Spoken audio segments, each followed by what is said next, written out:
He destroyed a moon with his bare hands. Not a metaphor. Not an exaggeration.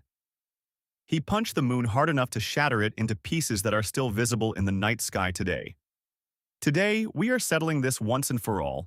Who is actually the strongest character in Demon Slayer? And the answer might not be who you think. Demon Slayer has one of the most stacked power rosters in modern anime.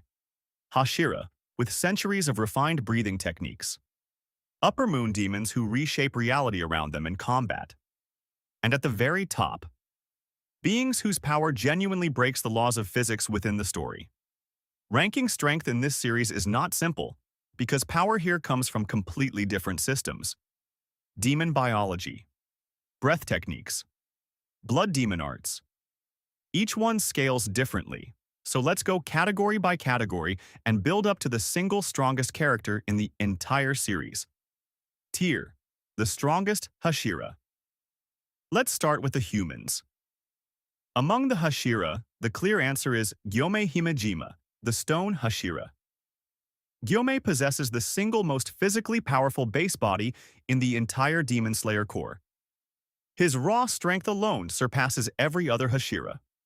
He fights using a flail and an axe combined into one massive weapon that most Demon Slayers could not even lift properly, let alone wield in extended combat. But what actually separates Gyomei is his Demon Slayer mark combined with stone breathing. When his mark fully activates, his physical output reaches a level that lets him fight evenly against Upper Moon 1, Kokushibo, a demon who has lived for centuries and mastered swordsmanship beyond any human lifetime. Gyomei is not just the strongest Hashira. He is widely considered the strongest Demon Slayer in the core's history, specifically because his combination of raw power and technique creates almost no weaknesses for an opponent to exploit. Tier: the strongest Upper Moon. Now the demons. Kokushibo, Upper Moon 1, is without question the strongest of the 12 Kizuki. Here is what makes him different from every other demon in the series. Kokushibo was once human, and not just any human. He was a swordsman who trained for decades using actual breathing techniques before ever becoming a demon. When he turned, he kept all of that mastery and combined it with centuries of demon power growth on top of it. His blood demon art allows him to create multiple slashing waves from his blades simultaneously, striking from angles that are nearly impossible to predict or block. His swordsmanship alone, separate from his demon abilities, is considered superior to almost every human swordsman who has ever lived in the story's world. He fights Gyomei and Sanemi and Genya simultaneously and very nearly wins against all three at once. No other Upper Moon comes remotely close to that level of versatility and raw output. Tier: Tanjiro's peak. Power: quick mention for our actual protagonist, because his final form deserves real respect here.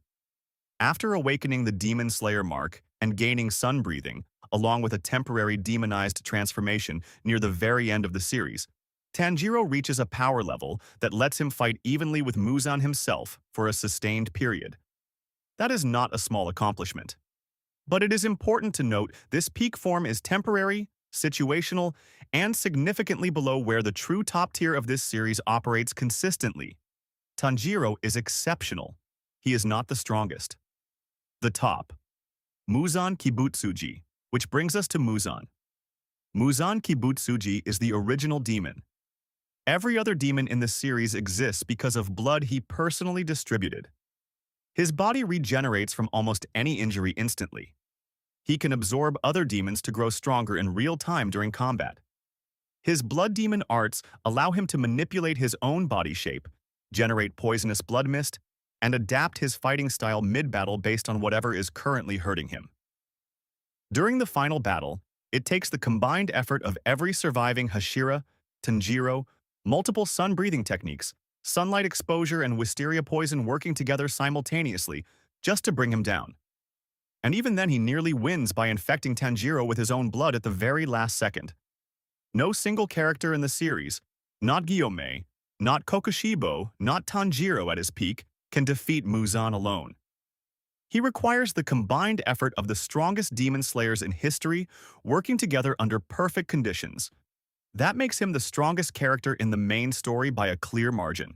The true answer: Yoriichi Tsugikuni. But here is the twist almost everyone forgets. Yoriichi Tsugikuni, the original wielder of sun-breathing, centuries before Tanjiro's time, is stated explicitly within the story to be stronger than Muzan ever was. Muzan himself feared Yoriichi specifically, and avoided him for his entire life rather than risk a confrontation.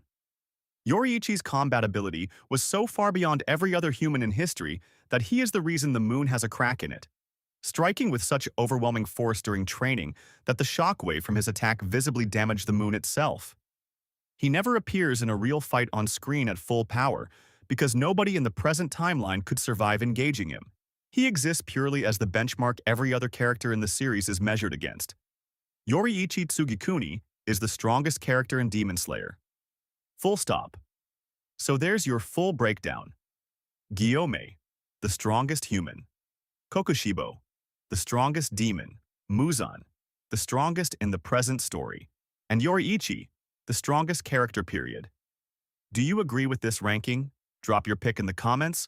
Subscribe for more anime power breakdowns every week. I'll see you in the next one.